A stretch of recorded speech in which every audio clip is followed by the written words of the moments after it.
ഹോ, അപ്പൊ തൂക്കി കൊന്നില്ല. വാടോ. ഓ വന്നോ?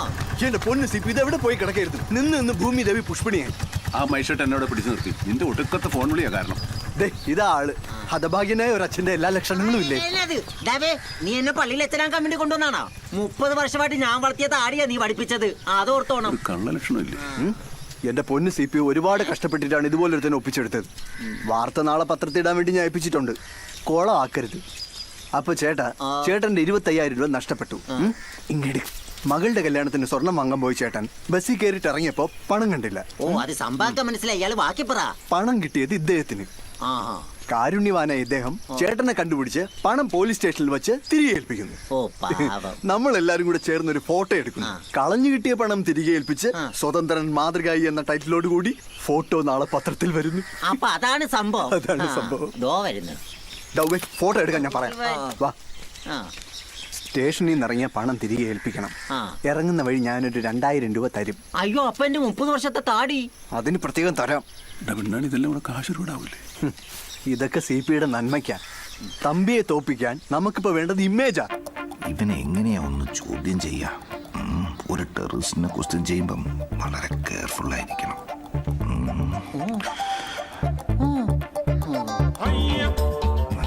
നീ ആണോടാ മിലിയന്തോടെ നസീർ? അയാളിപ്പോ ജയിലിലാണ് സാർ.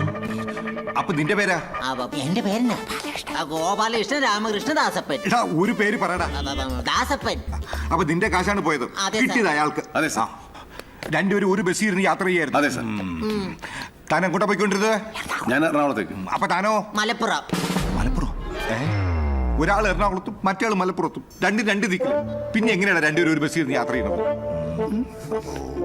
എത്ര കാശുണ്ടായിരുന്നു പറഞ്ഞേ? 30,025. 30,025? അതെന്തിനു കണക്കാടാ? അല്ല, 25,000. ആട്ടെ, പൈസ എന്തിനായിരുന്നു? അത് മോടെ കല്യാണത്തിന് സ്വർണ്ണം എടുക്കാൻ വേണ്ടിട്ട്.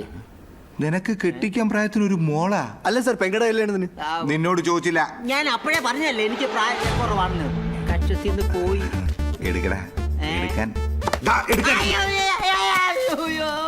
ഇതെന്തുവാ? മുണ്ടൂരാ, മുണ്ടൂരെ. ഊരെ എടേ. എടേ.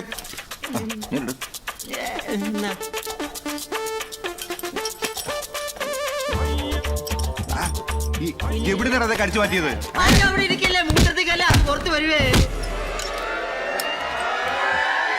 പണം ഇവ മോട്ടിച്ചതാ. ഒരുപാട് മോട്ടിക്കുന്നുണ്ട്. ആരുടെ പണമാണെന്ന് ഇപ്പൊ പറയാൻ പറ്റത്തില്ല. നിങ്ങൾ വയ്ക്കോ. എന്തെങ്കിലും ആവശ്യമുണ്ടെങ്കിൽ ഞാൻ വിളിച്ചോളാം. വിളിച്ചത് തന്നെ. കേറി സിപി. എടാ നശിച്ചവനെ, ഇതൊന്നും വേണ്ടെന്ന് നിന്നോട് ഞാൻ പറഞ്ഞതല്ലേ. 25,000 രൂപ ആ റിസീവറോട് ഞാൻ കണ്ട നുണയൊക്കെ പറഞ്ഞ് മേടിച്ചതാ. 3 മാസത്തെ ചെലവിനുള്ള കാശാ പോയത്. ഒക്കെ ശരിയാ, ഞാൻ നിർബന്ധിച്ചിട്ടാ CP ഇതിനെ സംബന്ധിച്ച്. പക്ഷെ ഇപ്പൊ കഥ നേരെ തിരിഞ്ഞില്ലേ? പത്രത്തിൽ നാളെ നമ്മളൊരു ന്യൂസ് കൊടുക്കുന്നു. അന്തർ സംസ്ഥാന മോഷ്ടാവിനെ അതിസാഹസികമായി പിടികൂടി പോലീസിലേൽപ്പിച്ചു. ആര്? CP. പെണ്ണാണി, നീ വിളച്ചിലെടുക്കില്ലേ? നീ എന്നെ വെറും പെണ്ണനാക്കരുത്. നടക്കാത്ത കാര്യം നീ പറയൂ. നടക്കും. ചിത്രം സഹിതം നാളെ ഈ വാർത്ത പത്രത്തിൽ വരും. നാട്ടുകാർ ഞെട്ടും. പിണ്ടാണിയാ പറയുന്നു.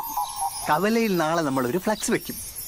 സാഹസികതയുടെ പുത്തൻ പേര് CP. സ്വതന്ത്രൻ, സ്വതന്ത്രൻ, സ്വതന്ത്രൻ, സ്വതന്ത്രൻ.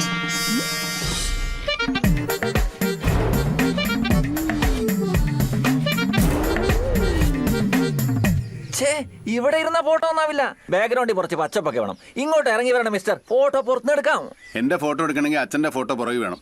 ഇവിടെ നിന്ന് എടുക്കാമെങ്കിൽ എടുത്താൽ മതി. Smile please. ഒന്ന് ചിരിക്കൂന്നേ. ഈ ചിരിയൊക്കെ മതി. ചിരിച്ചാൽ എനിക്ക് ഫോട്ടോ എടുക്കാൻ പറ്റൂ. CP ഒന്ന് ചിരിച്ചു കൊടുത്തതാ. ഇങ്ങനെ ചിരിച്ചാ മതി, പേടിപ്പിക്കണ്ട. എന്തിനാ ചിരിക്കുന്നത്? ഫ്ലെക്സിലൊക്കെ ഗൗരവമാണ് അതിന്റെ സ്റ്റൈല്. ഞങ്ങളുടെ നേതാവിനെ കണ്ടിട്ടില്ലേ? ഞങ്ങൾ വിപ്ലവകാരികൾ ഒരു കാര്യത്തിലും ചിരിക്കാറില്ല. ചിരിപ്പിക്കാറേ ഉള്ളൂ. ചിരിച്ചാലേ എനിക്ക് ഫോട്ടോ എടുക്കാൻ പറ്റൂ. എവിടെ നിന്ന് കിട്ടിയവനെ? അഹങ്കാരി. ഇവൻ എന്റെ ഫോട്ടോ എടുക്കണ്ട. ഞാൻ ഫോട്ടോഗ്രാഫിയിൽ സംസ്ഥാന അവാർഡ് വാങ്ങിയിട്ടുള്ള ആളാ. അവന്റെ ഒരു അവാർഡ് ഒന്ന് ക്യാമറയാണ് കയ്യില്. ഞാൻ കണ്ടാമൃഗത്തിന്റെ ഫോട്ടോ പേര് എടുത്തുള്ളവനാ. ഇങ്ങനെ ഒരു സാധനത്തിന് ഞാൻ ആദ്യം. നീ അതെടുത്താ മതി. അപ്പൊ CP ഫ്ലക്സ്? ഫ്ലക്സാ? എന്ത് ഫ്ലക്സ്? പത്രത്തിൽ ഫോട്ടോ വരില്ലേ? അത് മതി. നമ്മുടെ പഞ്ചായത്തിൽ സോമൻ തമ്പിയുടെ ഫ്ലക്സ് ഇല്ലാത്ത ഒറ്റ സ്ഥലമില്ല. നമുക്ക് ഒപ്പത്തിന് നിൽക്കണ്ടേ? പഴയ വല്ല ഫോട്ടോ ആണെങ്കിൽ എടുത്തോണ്ട് വാ. തൽക്കാലം അത് വെച്ച് അഡ്ജസ്റ്റ് ചെയ്യാം. അപ്പോഴേ രാത്രി ഉണ്ണാൻ എല്ലാരും കാണുമോ? അതിനിപ്പോ എന്താ ചോദിക്കാനുള്ളത്? പതിവുള്ള കാര്യല്ലേ. അല്ല, ഏതായാലും പടം പത്രത്തിൽ വരാൻ പോകുമല്ലോ. സോമൻ തമ്പിക്ക് വിഷമം തട്ടുന്ന കാര്യമായതുകൊണ്ട് എനിക്കൊരു സന്തോഷമുണ്ട്. കുറച്ച് പുഴമീൻ വാങ്ങിച്ചോ, 2 കിലോ പോത്തും, പിന്നെ ഒരു ഇത്തിരി പലോഞ്ഞനും വേണം. മറക്കണ്ട, ഒക്കെ ഇതിലുണ്ട്.